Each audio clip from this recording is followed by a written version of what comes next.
Good morning dear students. आज हम करेंगे, आपके चैप्टर है जल संसाधन, आपके चैप्टर का नाम है, ठीक है। ये आपकी दूसरी बुक है, तो इसके हम एमसीक्यूज़ करने जा रहे हैं। सबसे पहले हम इस चैप्टर की शुरुआत करते हैं। तो देखिए, जल के प्रमुख स्रोत कितने हैं। टोटल कितने स्रोत होते हैं? 4 स्रोत होते हैं।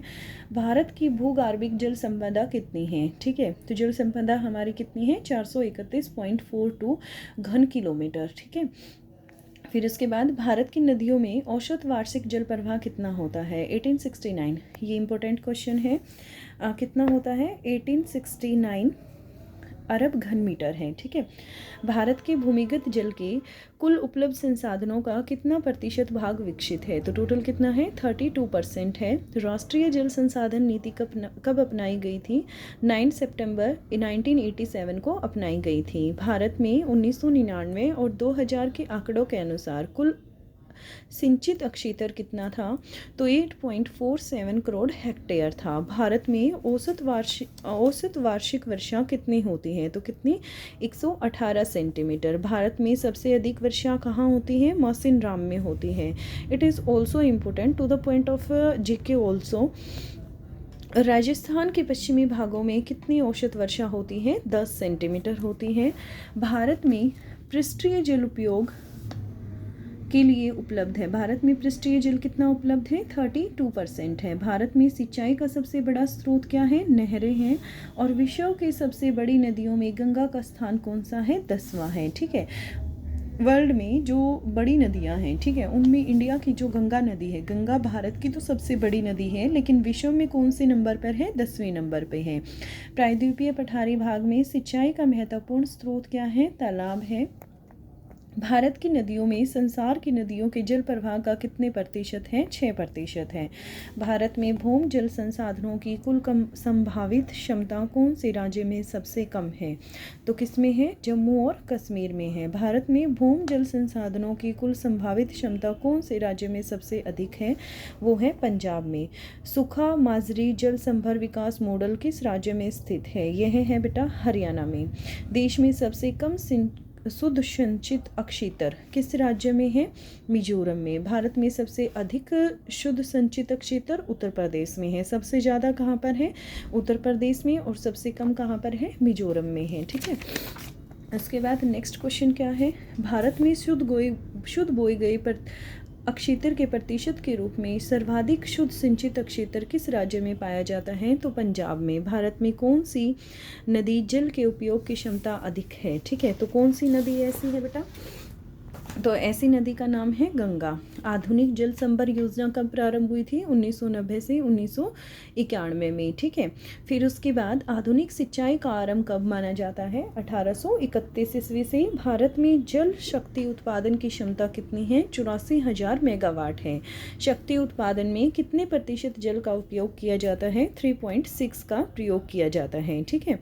तो ये सारे के सारे जो क्वेश्चन हैं वो आपको लर्न करने हैं इस चैप्टर के। There are only 25 question. Now we are doing the next chapter and this is the खनिज तथा ऊर्जा संसाधन, ठीक है। चैप्टर का नाम क्या है?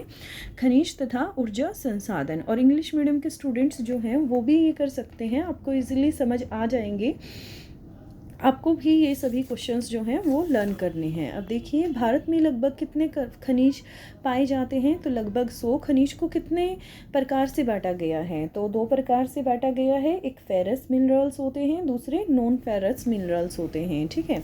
आर्थिक दृष्टि से महत्वपूर्ण खनिजों की संख्या कितनी है? 30 है। धात्विक खनिज का उदाहरण दीजिए जिसमें धातु मौजूद है, ठीक है। तो वो कौन सा है?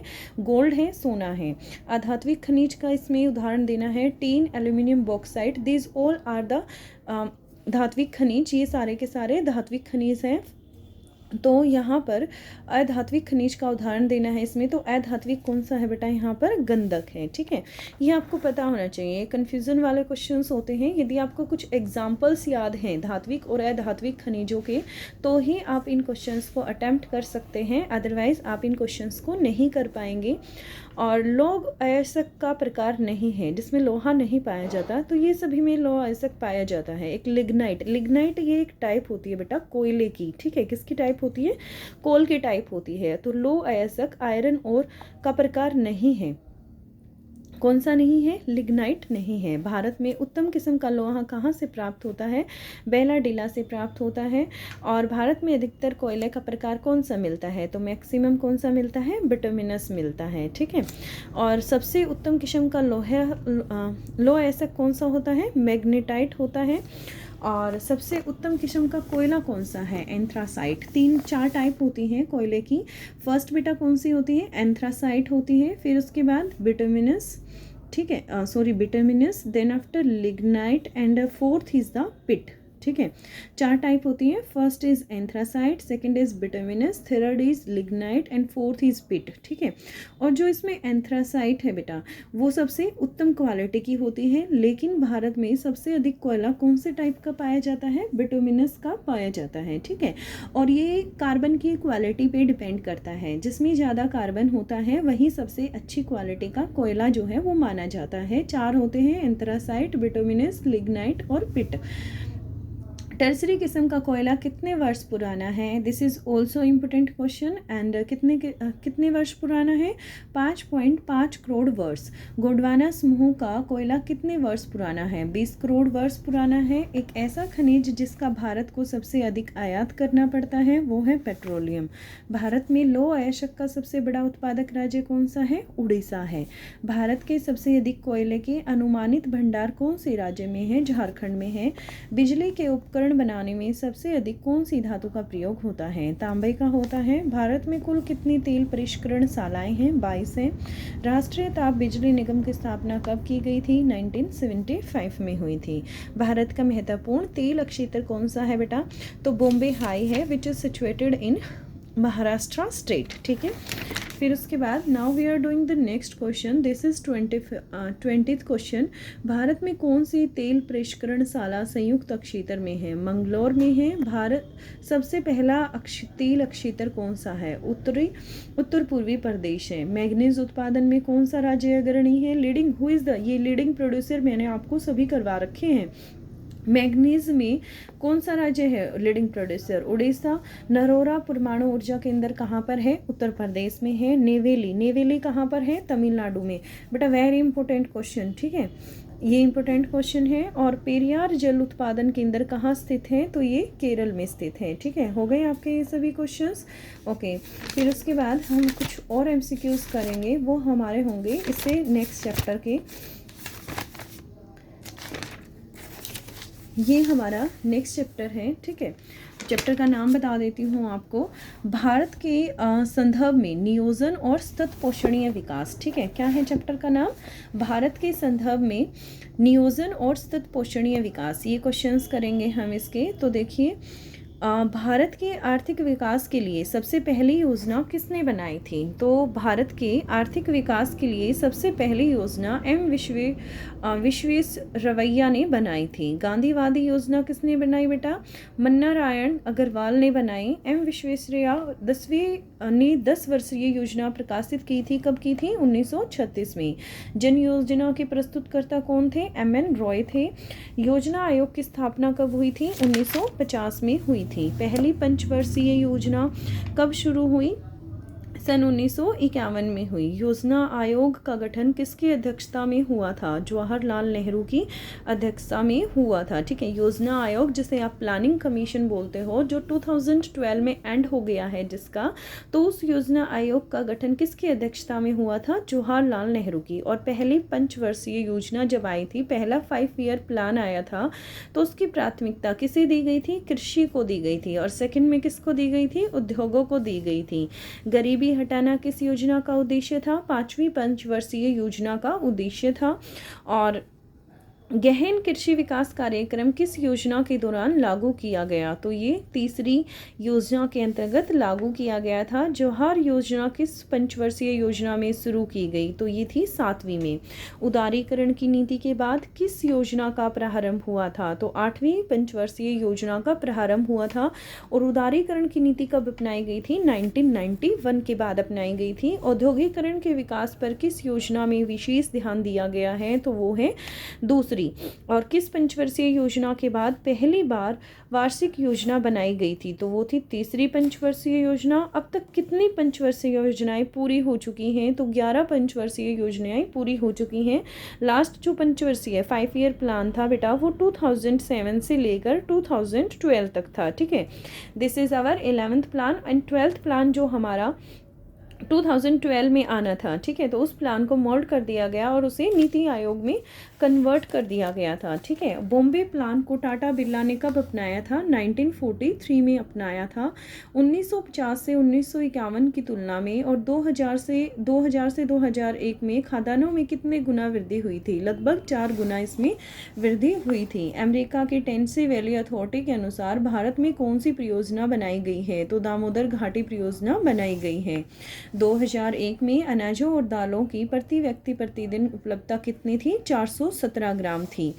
1999 और 2000 में गरीबी रेखा के नीचे रहने वाले लोगों का प्रतिशत कितना था, दिस इज ओनली 26%। यह संकल्पना जिसमें वर्तमान और भावी पीढ़ी की आवश्यकताओं को पूरा करने का प्रावधान हो उसे क्या कहते हैं, सतत विकास कहा जाता है, ठीक है। तो ये आपके हो गए इस चैप्टर के 21 क्वेश्चंस, ये भी आप लर्न करेंगे।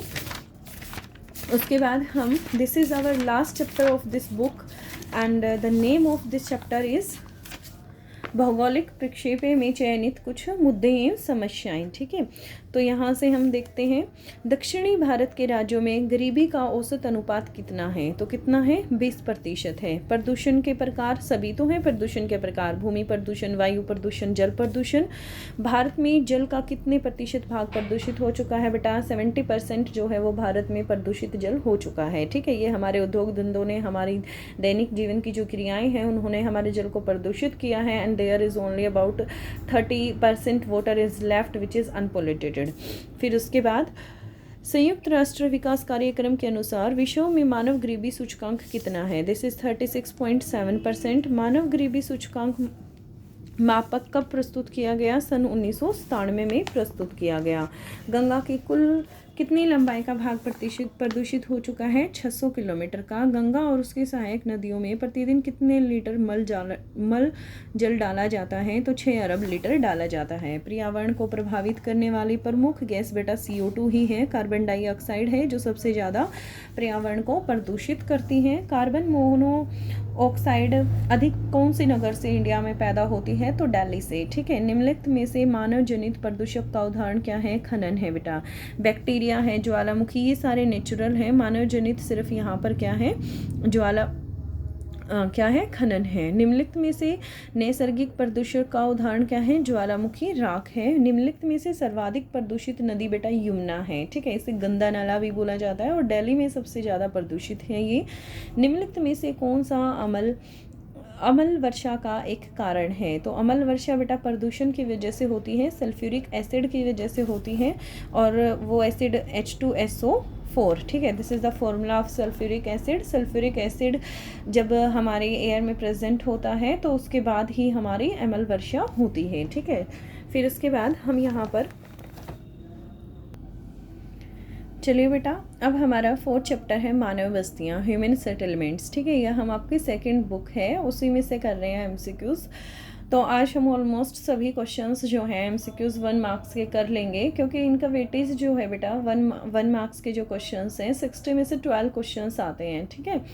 आपके पास मार्किंग 60 में से 20 मार्क्स की होती है और 12 मार्क्स के जो क्वेश्चंस है बेटा वो जस्ट आपको एक एक शब्द याद करना होता है, बड़े क्वेश्चंस नहीं होते। और this questions are easy to learn, आप इजीली इन क्वेश्चंस को याद कर सकते हैं, ठीक है। तो हम देखो बेटा, ये हमारा चैप्टर क्या है, मानव बस्तियाँ। तो इसके MCQ स्टार्ट करते हैं। भारत में गाँव के बीच की औसत दूरी कितनी है, तो कितनी है बेटा, 2.52 किलोमीटर है। बस्तियों के मुख्य प्रकार कौन से हैं बेटा, 2 ही तरीके की तो बस्तियां होती हैं, एक ग्रामीण बस्तियां होती हैं, एक शहरी बस्तियां होती हैं, या आप नगरीकृत बस्तियां उन्हें बोल सकते हैं। तो 2 तरीके की बस्तियां होती हैं। ग्रामीण बस्तियों के लोग किस प्रकार के क्रियाकलाप करते हैं, तो उसमें होती हैं प्राथमिक एक्टिविटीज़ लाइक एज एग्रीकल्चर, कृषि होती है, मत्स्य पालन होता है। तो ये सारी गतिविधियाँ जो हैं इनमें सम्मिलित होती हैं, ठीक है। अब उसके बाद हम यहाँ पर आ गए 4th क्वेश्चन पे। ग्रामीण बस्तियों में लोगों का मुख्य व्यवसाय क्या है? तो ग्रामीण बस्तियों में कृषि करते हैं। पास पास बने घरों वाली ग्रामीण बस्तियां क्या कहलाती हैं? सहंत बस्तियां कहलाती हैं। बड़े तथा एक दूसरे से दूर बने मकानों वाली बस्तियां क्या कहलाती हैं? प्रकीर्ण बस्तियां कहलाती हैं। ये बस्तियों के टाइप्स आपके सामने हैं। और भारत के उत्तरी मैदान में किस प्रकार की ग्रामीण बस्तियां पाई जाती हैं? तो वो हैं गुच्छित बस्तियां। भारत में 500 से कम जनसंख्या वाले गांव का अनुपात क्या है? 42.2% है। उच्च भूमियां और पर्वतीय क्षेत्रों और मरुस्थलीय क्षेत्रों में किस प्रकार की बस्तियां पाई जाती हैं? प्रक्षिप्त बस्तियां पाई जाती हैं। और उत्तरी भारत के किस राज्य के गाँव के मध्य दूरी सबसे अधिक है? जम्मू कश्मीर की जो विलेजेस हैं उनके बीच में काफ़ी डिस्टेंस है। दक्षिणी भारत के किस राज्य में गांव के मध्य दूरी सबसे अधिक है? तो दक्षिणी भारत में वो है केरला स्टेट। गुजरात राज्य में कैसी बस्तियां पाई जाती हैं? अर्धगुच्छित बस्तियां पाई जाती हैं। किसी तालाब के किनारे बसी बस्ती की आकृति कैसी होती है? गोलाकार होती है। किसी नदी या रेलवे लाइन के किनारे बसी बस्ती की आकृति कैसी होती है? रैखिक होती है। 1 लाख से कम जनसंख्या वाला केंद्र क्या कहलाता है? नगर कहलाता है। जिन नगरों की 10 लाख से 50 लाख तक की जनसंख्या होती है वो महानगर, और जिनकी 50 लाख से ज़्यादा उनको वृत्त नगर या मेगा सिटीज बोला जाता है। और भारत की जनगणना विभाग के अनुसार किसी नगर की न्यूनतम जनसंख्या कितनी होनी चाहिए? कम से कम 5000 होनी चाहिए। और भारत के जनगणना विभाग के अनुसार किसी नगर में जनसंख्या का न्यूनतम घनत्व कितना होना चाहिए? 400 व्यक्ति प्रति वर्ग किलोमीटर होना चाहिए। प्रथम वर्ग के नगर में कितनी जनसंख्या होनी चाहिए? 1 लाख से अधिक होती है। नगरीय जनसंख्या कितने प्रकार से बढ़ती है? तो 3 प्रकार से बढ़ती है। इलाहाबाद किस प्रकार के युग का नगर है? मध्य युग का। पाटलिपुत्र किस प्रकार के युग का नगर है? प्राचीन युग का। दार्जिलिंग किस प्रकार नगर है? खनन नगर है। निम्नलिखित में से कौन सा औद्योगिक नगर का उदाहरण है? जमशेदपुर है। विशाखापट्टनम किस प्रकार के नगरों का उदाहरण है? परिवहन नगर। और भारत में मलिन बस्तियों की जनसंख्या का अनुपात सबसे कहाँ है? वृत्तर मुंबई में है। और भारत में मलिन बस्तियों की जनसंख्या का अनुपात सबसे कम कहाँ पर है? पटना में है। ठीक है, पटना इज सिचुएटेड इन बिहार। और भारत देश का सर्वाधिक जनसंख्या वाला महानगर जो सबसे बड़ी बंदरगाह है वो है महाराष्ट्र। पाकिस्तान की सीमा के सबसे निकट अहमदाबाद बेटा गुजरात में है, पटना बिहार में है, और दिल्ली आपको पता है this is the capital of India. Amritsar which is situated in Punjab which is nearest to Pakistan. जो आपके पास 4 ऑप्शंस दिए गए हैं, इन 4 ऑप्शंस में सबसे नज़दीक पाकिस्तान के कौन है? अमृतसर। यदि आपको कुछ सिटीज़ आपने सुनी हैं, ठीक है, और आपको लोकेशंस पता है तो उसके अकॉर्डिंग आप ये बता सकते हैं कि पाकिस्तान के नज़दीक कौन से है। ठीक है, तो आज बेटा हमने 5 चैप्टर के MCQs कर लिए हैं। फर्स्ट 3 चैप्टर्स के MCQs मैं आपको ऑलरेडी करवा चुकी हूँ। इस चैप्टर के जो MCQs हैं वो कंप्लीट हो चुके हैं, और कल इन्हीं क्वेश्चंस का, इन्हीं के MCQs का आपका टेस्ट होगा। टोटल कितने चैप्टर्स इन्वॉल्व होंगे आपके MCQs में? There are only second book, entire second book के जितने भी चैप्टर्स हैं उन सभी के जो MCQs हैं वो आपके टेस्ट में इन्वॉल्व होंगे, इंक्लूड होंगे। ठीक है, क्लियर हो गया आपको इतना?